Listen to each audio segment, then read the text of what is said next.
What's up, YouTube? Welcome to another episode of KM True Stories. Thicker than your average, pop a twist cabbage on fake stink. Niggas don't think shit, think haters. My Detroit players, Tim's for my hooligans in Brooklyn. That's dead right, get the head right, Biggie there, every night. Papa been smooth since days of under rules. Never lose, never choose to. Bruise, cruise, who? Do something to us, talk goes through us. Girls walk to us, wanna do us, screw us. I never stopped banging. I started banging hard, then I got so hard till it was a shame. Welcome to another episode of KM True Stories. This episode takes place in the early 2000s. Maybe 01, 02, 03, something like that, right? Over 20 years ago. And it involves two of my good gambling partners, two of the closest friends I had when it comes to gambling. That would be my homie Big Cal, rest in peace. Not to be confused with Big Crip Cal, rest in peace. The other, Big Shawnee Mac.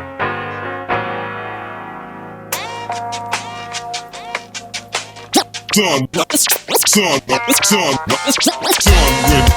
when I hit Slauson. Sun went down when I hit Slauson. I first met Cal when I was in 2nd or 3rd grade. Big Cal stayed off of 60th and Keniston Avenue, and I went to school with his little sister. So me and his sister was classmates from like kindergarten, and I met her older brother over the course of elementary school, and we was good partners. I met Big Shawnee Mac through the homie Lil Looney, rest in peace, in 1988. Had been knowing him and of him prior to actually formally being introduced to him. This scene takes place in my house on Eileen Avenue, right across the street from 54th Street Elementary School, and I'm always proud to add that to the story. Nigga, I'm from Eileen Avenue, rich rollin', 60th to 64th, dope deals going up on Eileen. 57 up to 54th, got the dope pushin' for the fiends, get my money up on Eileen. 5501 South Eileen, 54th Elementary, right in between. 57, 54th in the 70s, Bubba plus Big Stan was a dream team. There was the G's on the block, Big and Lil Twin. Lived off of 57th in my hood, man. OGs from the West Side Crip days. OG Cutes visiting with the Blumley twins. Used to park his car up around the corner. Case of rollers coming down the street and they spot him. Magnificent Seven to zip the weights, they were big took. Barefoot Pookie lifting no spot. Nigga, I'm from Eileen Avenue, rich rollin', 60th to 64th, dope deals going up on Eileen. My house is the kicking it spot. All the homies in the turf are welcome in my spot. Even some rivals come through. My house was known for being one of the top 3 gambling spots west of Crenshaw Boulevard in the turf. And we would gamble in the front yard, the driveway, the backyard, you know what I'm saying? The East Coast come through, Grape Streets come through. Some of my domino partners would come through. You know, dudes from the 50s, the catwalks would come through. And so we would get our gamble on, shooting dice. And during this time, I had this pigeon cage. This is the best pigeon cage that I ever built by myself. Big, tall pigeon cage so I could walk in, had plenty of room above me, plenty of room to the side. And I made one side, the north side of the cage, is where I breed my birds. And then on the right side, I have individual breeding cages. So I can pair up my best birds and know exactly who the parents are. Whereas they have free reign on the north side of the cage. Find you a mate, find you a spot to nest, have you some babies. On this side is the royalty. I have some Burnett Bruley rocket line on that side. And I had a couple birds from Ron Dent, NBRC's, National Birmingham Rollers Club. And I had birds from Curtis Melicon in Compton on Plum Street. I also had some birds from Danny Horner. Danny Horner bred these little small birds They roll like a motherfucker. They roll. They go to a dot and roll like a motherfucker. Some roll too much. They was roll down. But very good birds to fly for a long time, kit, stay together, tight roll. So I would mix some of those birds, and then I mix the babies, the cousins, and all that to form my own bloodline. But anyway, this cage sat in the northeast corner of my yard. And we would gamble anywhere outside of the grass area. So we might gamble right behind the house on the cement, or over right behind the gate on the cement, which would be considered the southwest corner of the backyard. So there's a straight diagonal from where we gambling to where my pigeon cage is. And it's daytime. And Big Cal, he had raised birds. He was in the birds. So Big Cal comes, looks in my cage, blah, blah, blah. Now we get ready to gamble. It's late in the day. And several homies come over. Big Cal, Dika, Lil Bunky, rest in peace. Big Rico, rest in peace. Probably about 2-3 other guys, right? And I'm down there, I'm getting down. I'm gambling my ass off. It's getting dark. I'm gambling. I'm betting big. Man, I'm in my own backyard, and I get broke. I get cracked. I'm busted. Now, Cal got the bulk of the money. Shawnee Mac has his paper too. So his paper is right. Cal's paper is right that particular day. And they going at it. And Cal was taking on fades all across the board. Cal was doing his thing. Cal was a hell of a gambler. I ain't saying he always won, but he was a hell of a gambler. Shawnee Mac had a cool shot. He had a cool stroke.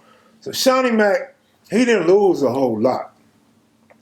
He was always in the game, basically from beginning to end. Shawnee Mac was one of the ones that rarely ever got busted, rarely got broke.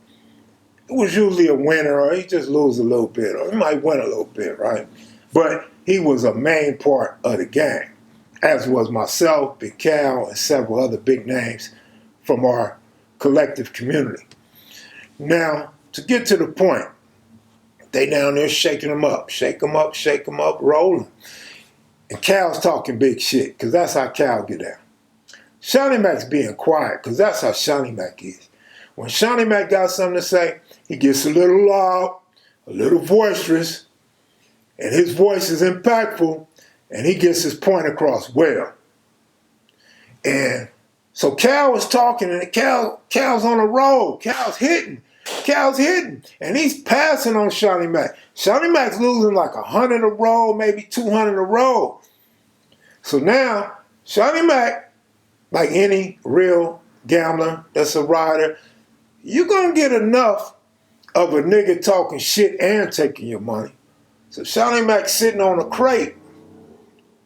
Cal shooting out one knee. And Shawnee Mac step back. He like, cuz, just shoot. And Cal like, yeah, I made it possible for some of you niggas to be around here. And he keeps saying it over and over. That's his subject matter. He's hitting. We don't know who he's talking about or what he's talking about. We can speculate. Then he keeps saying it. And he looks at Shawnee Mac. Yeah, I made it possible for some of you niggas to be around here. And Shawnee Mac said, hold up, cuz. Shawnee Mac stopped the dice. Hold up, cuz. Who you talking to? Cal pops back, talking to whoever it applied to. Shawnee Mac said, no, name some names, cuz. And Cal like, why, cuz? Shawnee Mac said, nigga, who you talking to? Cal said, nigga, just see me in the pigeon cage. And we all start laughing. Everybody laughing. And Shawnee Mac said, cuz, I'll see you wherever. Cal like, well, nigga, go to the pigeon cage. Go to the pigeon cage. But we laughing. These ain't no punks or no regular dudes in the hood. These are my niggas. But now it's getting serious to the point where ain't nobody laughing no more, because Shawnee Mac dead serious. Cal's just having a good time. He had been drinking some wine.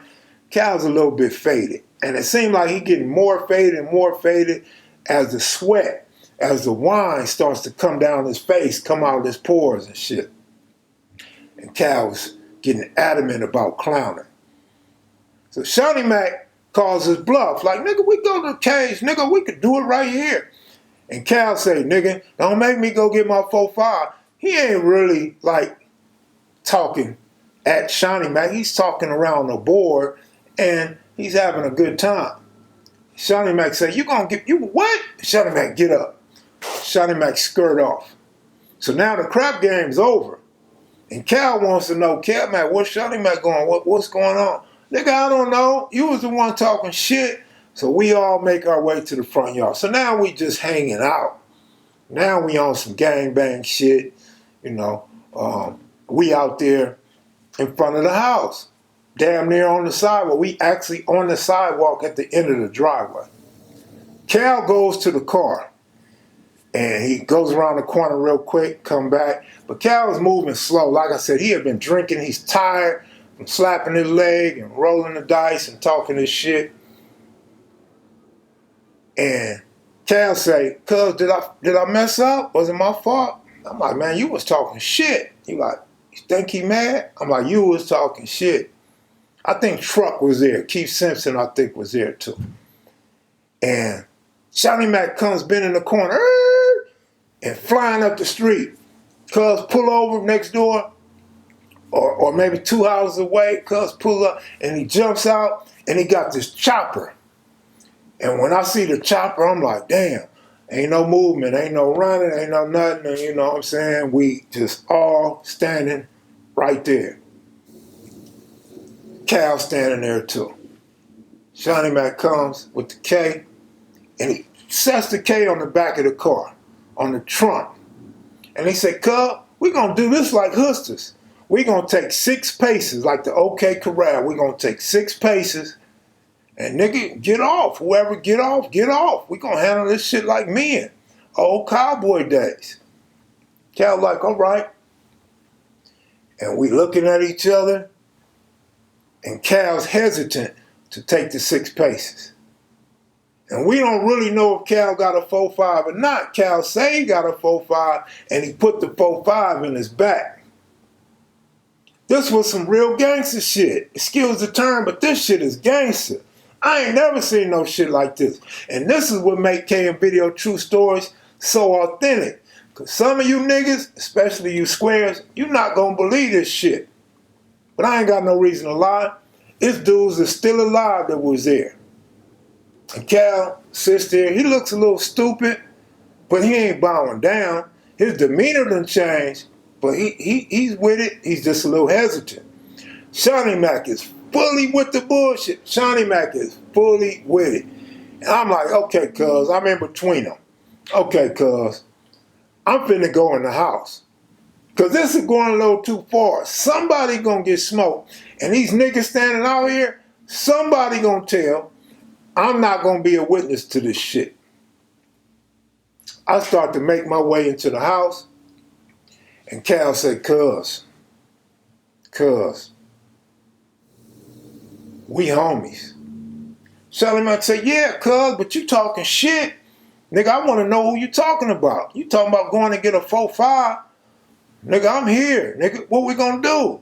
Like, Shawnee Mac still pressing the issue, but let me tell you, Shawnee Mac is so cool, so calm. He was raised by Fast Eddie, big name dope dealer in the town, big gangster. Owned a steakhouse on Western in Manchester at one point. And Shawnee Mac is giving the homie the benefit of the doubt, giving him a chance, because he ain't about killing the homie over just some words, over no argument. So Shawnee Mac is actually giving Cal a way out, at the same time pressing him like, nigga, we gonna do it or we ain't gonna do it, because we homies, and I love Big Cal. He didn't say that at the time, but he had love and respect for Big Cal. Big Cal's a big homie. He about 3 years older than us. 2.5, 3 years older than us. And we went to his house a lot. Cal's really the homie. S-Mac's the homie. So nothing happens. Cal just bows out. Cal don't want none of it. Cal like, I love you, cuz. I love you, cuz. Like, I didn't mean it like that. Shawnee Mac like, cuz, that's why I kept asking you, like, what you mean? Who you talking about? And Cal like, yeah, you know, my apologies, cuz. Everybody let out a fresh breath of air, man. You could smell niggas' breath. Niggas was so happy nothing went down because it's a good chance somebody else innocent was gonna get shot. But what none of them dudes trying to break shit up. I was the only one trying to defuse the situation until I felt like I couldn't defuse it no more. But by the homie standing there and Cal apologizing, the fire was put out. But the moral to this story is, homies from any hood, you don't have to be a homie killer over no words or somebody calling you out for a fade or somebody just being disrespectful during a crap game. Like grown men, y'all could squabble it out. Y'all could come to some type of verbal understanding to create a resolution to diffuse the situation. And homies is just there looking. You're just as guilty if you're not trying to protect the homie or keep the homies from going at it. But I'm going to give S-Mac his due diligence. I like the way he handled the situation, some real hustler shit, and didn't escalate the situation. And we all continue to have a good friendship. Good gambling games, good friendships, and a great camaraderie. Rest in peace, Big Cap. Much love. Thanks for watching, y'all. Go on, click the like button. If you want, leave a comment. If you're new to the channel, please subscribe, man. We got all kinds of stories on here, man. We're going to have a whole bunch more. I'm out of here, y'all. Salute.